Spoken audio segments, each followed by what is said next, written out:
Hello and welcome to another episode of the Points of Articulation. My name's Dave, and today we're looking at a Jedi Starfighter. Not this one. This is the first one I reviewed with the Hyperspace Ring, and a lot of people seem to like it, so I thought, hey, might as well do its predecessor. So let's move this one out of the way. There we go. Now here we have the Revenge of the Sith version, and this is awesome. It's got more engines, it's got, I think, a pretty decent paint job. I believe this is Mace Windu's, so you can't go bad with him. Now, the first time I saw this ship in Revenge of the Sith, I loved that, the intro with the battle scene over Coruscant. Nice stuff. So let's go over the paint and the mold, measure it, compare it to some stuff, and then we'll be done. Starting off with the Hyperspace Ring. This thing borrows tons of elements from the first one we looked at. However, the molding is different. So for an example, just taking the original one right here.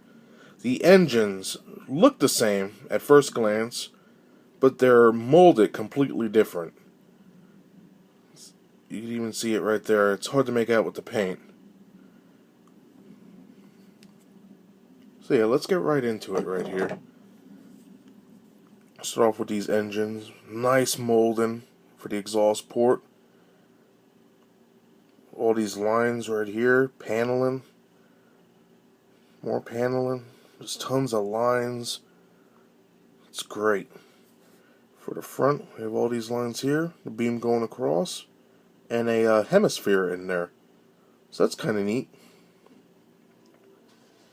There's even some lines going down here, and in between, that's cool. For the bottom, not too much. We have lines here, and on the top of the ring, and then two with a triangle going down the center. For the bottom, a couple molded lines, so that's neat. This side is the same as the other. I'll let you guys look at it. The top is full of molded panels and lines. Like, this is great. They really did a good job on this. And at the top, not much, just two little molded sections here and here. Let me turn it this way. Okay, as you can see, at the connecting pylon, I guess we could call this, or docking port, we have some molded work here and here. And then on the top, tons of panel work. So that's awesome. So let's get to the ship. For the ship itself, it's very detailed. We have a lot of stuff going on here. Tons of paneling and lines. We have our guns here, and the main ones. The winds don't open up on this version. It is smaller than the normal release. We have our R2 unit, the cockpit, which does open. There's a little seat in there, so that's cool. And then we have our TIE Fighter-esque window in the front. Translucent plastic for the rest. Hold it like that. And the bottom, two screws, our peg hole, screw back here as well. Copyright crap, and then we have more paneling. On the back, our engines, some more molding on the aft right there. And that pretty much does it for the fighter itself. So let's get into the paint. The paint for the fighter is very simplistic, but it's good.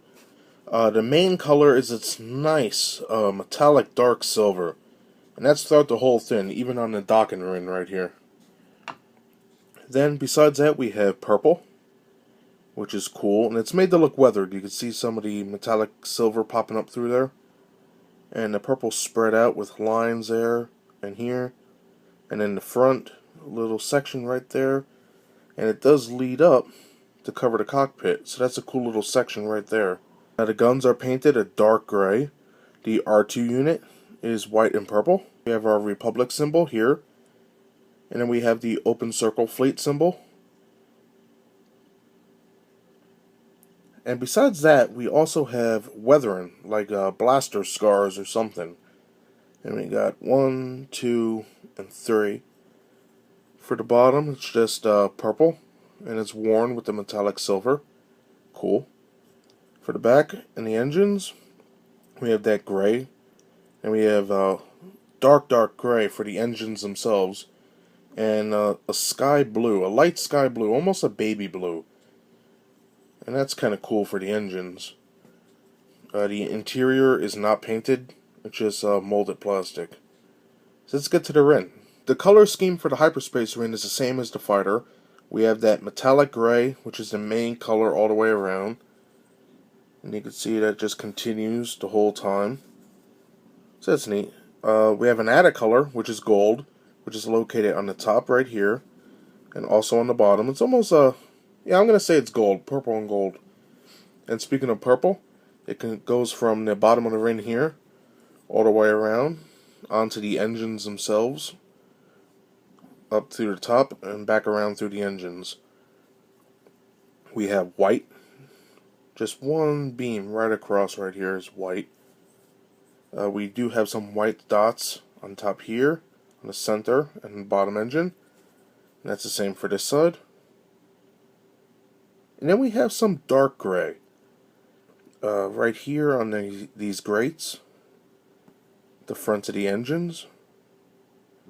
And then the back is a very dark gray, almost black, for the exhaust ports. And on the interior is the same as the fighter, like a light baby blue, making it look like it's shooting out. So that's neat. For the docking port, it's the same gray. We have purple, and that's cool. And a little dab of white here and here. On the bottom, just purple. 4 strips of purple. So that's cool. I think they did a real good job. Okay, when putting these together, I'll do it from the bottom. He just slides it in. You get the 2 guns on the sides. You push it in, and friction holds it. When measuring the Jedi Starfighter or Jedi Interceptor, whatever you want to call it, this baby with the Rin stands exactly 3 inches. Maybe the tiniest bit over it. So it's a nice height for one of these. It's very heavy too. And like other titanium ships, we have a stand, but this one's elongated, just like the original Starfighter. And we'll just get that in there. And now it hangs below that Rin right here. So we can put that down and look good. For comparison, here it is next to the other Jedi Starfighter from Attack of the Clones. And they complement each other very well. And now I guess we could look at it without the Rin. And without the Hyperspace Rings, you can see how cool they look. You know, they're meant to be one after another, even though they were in service at the same time in the Star Wars universe. The cockpits are in basically the same spot. We have the R2 unit. Weapons are in the front. These ones are embedded into the wedge. These ones are more extended. So that's pretty neat.